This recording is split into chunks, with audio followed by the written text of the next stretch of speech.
Hello भाइयों और बहनों, क्या हालचाल आपके। मैं हूँ ZX पाइथन गेमिंग और आज मैं बात करने वाला हूँ टाइप्स ऑफ सिविलाइजेशंस के बारे में। तो बिना कोई टाइम वेस्ट किए चलिए आगे बढ़ते हैं। तो क्या है ये टाइप्स ऑफ सिविलाइजेशन? इसको हम काराडाशेव स्केल के नाम से भी जानते हैं। तो ये जो है काराडाशेव स्केल एक मेथड है जिससे हम मेजर कर सकते हैं एक सिविलाइजेशन जो है, पर्टिकुलर सिविलाइजेशन, उसका टेक्नोलॉजिकल एडवांसमेंट मेजर करने के लिए काराडाशेव स्केल यूज़ की जाती है।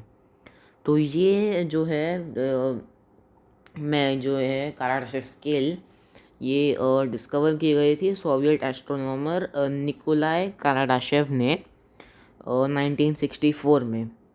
तो ये स्केल जो है इनके थ्री डेजिग्नेटेड कैटेगरीज है, जो है टाइप 1 सिविलाइजेशन, टाइप 2 सिविलाइजेशन और टाइप 3 सिविलाइजेशन। और अभी करंट ईयर्स में साइंटिस्ट यानी एस्ट्रोनॉमर्स ने टाइप 4 और टाइप 5 सिविलाइजेशंस के बारे में भी हमको बताया है। तो चलिए आगे बढ़ते हैं। तो क्या है टाइप 1 सिविलाइजेशन? टाइप 1 सिविलाइजेशन जो है, जिसको हम प्लानिटरी सिविलाइजेशन भी कह सकते हैं, वो पहले तो बेसिकली क्या है, यानी कि आप अब जैसे देख सकते हैं एनवायरनमेंट में बहुत पोल्यूशन हो रहा है। किसकी वजह से? ये जो हार्मफुल गैसेस जो हम यूज़ करते हैं, फ्यूल्स जो हम यूज़ करते हैं, डीजल, पेट्रोल, केरोसिन या फिर कोल जो हम यूज़ करते हैं, ये सब जो है ये अर्थ पे सिर्फ बाकी और आगे के 100 साल 200 साल तक ही चलेगा। इसके बाद ये ख़त्म भी हो सकता है और इसे कम मात्रा में भी मिलने लगेगा। तो हमको अगर टाइप 1 सिविलाइजेशन में अगर हमको ट्रांसफॉर्म करना है, तो हमें ये सब रिसोर्सेज जो है इनको छोड़ देना है, और जो हमारे सराउंडिंग रिसोर्सेज है, जैसे कि सोलर सन की एनर्जी यानी कि सोलर एनर्जी, फिर एयर की एनर्जी यानी कि विंड एनर्जी टर्बाइन से, या वाटर की हाइड्रो इलेक्ट्रिक पावर यूज़ कर सकते हैं। तो ये सब जब भी हमने मास्टर कर लिया है इन्वायरमेंट की एनर्जी यूज़ करने की, तो तभी हम जाकर टाइप 1 सिविलाइजेशन में आगे बढ़ेंगे। तो जो भी हमारी प्लैनेट पे जो जो भी सारे रिसोर्सेज अवेलेबल है, नेचुरल रिसोर्सेज जो ख़त्म नहीं होंगे कभी, वो हम यूज़ करेंगे टाइप 1 सिविलाइजेशन में। तो टाइप 2 में आते हैं। तो टाइप 2 टाइप 1 से एक कदम और आगे है, जो है स्टेलर सिविलाइजेशन के नाम से जाना जाता है। तो जो हमारा सोलर सिस्टम में जो सन है, उसके अराउंड हम एक एनर्जी कलेक्टर बना सकते हैं, या डायसन स्फीयर कहते हैं उसे, जिससे वो जो सन की एनर्जी है वो भी यूज़ हो सकती है हमारे प्लैनेट को और एडवांस बनाने में। तो ये जो है कि इसका यूज़ कर सकते हैं और कंट्रोल कर सकते हैं, हमारी पूरी सोलर सिस्टम की एनर्जी को हम कंट्रोल कर सकते हैं। यानी कि अभी ये टाइम तक, टाइप 2 सिविलाइजेशन के टाइम तक हमारे स्पेस ट्रैवल में भी एडवांसमेंट्स हो जाएगी, क्योंकि हमारे पास बहुत एनर्जी फील्ड्स बहुत आ जाएगी, क्योंकि हम सन की पावर यूज़ कर रहे हैं एक डायसन स्फीयर बना के।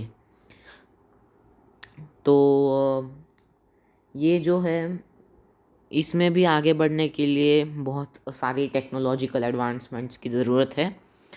और आगे बढ़ते हैं टाइप 3 सिविलाइजेशन में।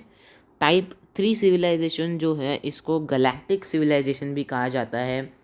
जो तो ये जो है, ये बेसिकली जो है, ये अपनी पूरी गैलेक्सी की एनर्जी कंट्रोल कर सकता है और अपने यूज़ में हम डाल सकते हैं। यानी कि जितने भी स्टार्स है हमारी गैलेक्सी में, मिल्की वे गैलेक्सी जो है हमारी, जितने भी स्टार्स है इसमें, उसकी सारी एनर्जी हम हार्नेस कर सकते हैं। जैसे हमको कहा मैंने, डायसन स्फीयर बना सकते हो, उसके अराउंड एनर्जी उसकी हार्नेस कर सकते हैं। और हम तब के टाइम पे इतने एनर्जी पावरफुल हो जाएंगे बहुत, और हमको फिर दूर दूर तक, यानी कि लाइट ईयर्स हम ट्रैवल कर पाएंगे दूर दूर तक, बहुत सारी अलग अलग गैलेक्सीज भी एक्सप्लोर कर पाएंगे। तो अभी कानाडासिव स्केल यहाँ पर ही ख़त्म होती है, पर अभी के साइंटिस्ट ने टाइप 3 के ऊपर भी सिविलाइजेशंस को ढूंढा है, जो है टाइप 4 और टाइप 5। तो इससे पहले मैं बता देता हूँ कि एक सपोज़ हम अगर अभी अभी फ़िलहाल हम टाइप 0 सिविलाइजेशन है, यानी कि हमने ये इनमें से कुछ भी एडवांसमेंट्स नहीं की है, तो वो ऑलमोस्ट एक से दूसरे टाइप में हमको कन्वर्ट होने में एटलीस्ट 100 या 200 ईयर्स का गैप होता ही है। तो आगे बढ़ते हैं टाइप 4 एंड अबव सिविलाइजेशंस। तो टाइप 4 एंड अबव जो है, टाइप 4 या टाइप 5 जो है, तो बेसिकली टाइप 4 में हम फुल पूरे यूनिवर्स की ताकत, हाँ, पूरी यूनिवर्स की एनर्जी हम हार्नेस कर सकते हैं। और टाइप यानी कि हम बेसिकली यूनिवर्स के भगवान ही बन सकते हैं, क्योंकि हमारे पास एक पर्टिकुलर यूनिवर्स की मिलियंस ऑफ गैलेक्सीज की पावर हम बस हार्नेस हो सकती है। और टाइप 5 सिविलाइजेशंस है, जो मैंने आपको मल्टीवर्स थियोरी का जो वीडियो दिखाया था, वो अगर सच है तो हम मल्टीपल यूनिवर्सेस को भी कंट्रोल कर सकते हैं, यानी कि वो अगर हमने हमारे यूनिवर्स से पावर ले रहे हैं, तो हम दूसरे यूनिवर्सेस को भी साथ में उनकी पावर भी हम ले सकते हैं, और वो इतनी पावर जनरेट कर सकता है, बहुत पावर जनरेट, यानी कि बहुत एनर्जी आ जाएगी। तो ये है अभी फ़िलहाल तो हम ज़ीरो पे ही है, तो हम scientist astronomers estimate scientist estimate कर रहे हैं कि हम अगले 200 या 300 सालों में तो टाइप 1 सिविलाइजेशन में आगे बढ़ सकते हैं, एडवांस हो सकते हैं। तो गाइज़, आज की वीडियो के लिए बस इतना ही। अगर आपको पसंद आया हो तो लाइक दबा देना और सब्सक्राइब भी कर देना। ऐसे और वीडियोस देखने के लिए डिस्कॉर्ड भी ज्वाइन कर लो। फिर मैं टाइम टू टाइम ये एक्सप्लेन्ड के वीडियोस डालूँगा, और साथ में बहुत सारे वीडियो गेमिंग के भी वीडियोस डालूँगा। तो please hit that like button, don't forget to subscribe, and most of all, thanks for watching.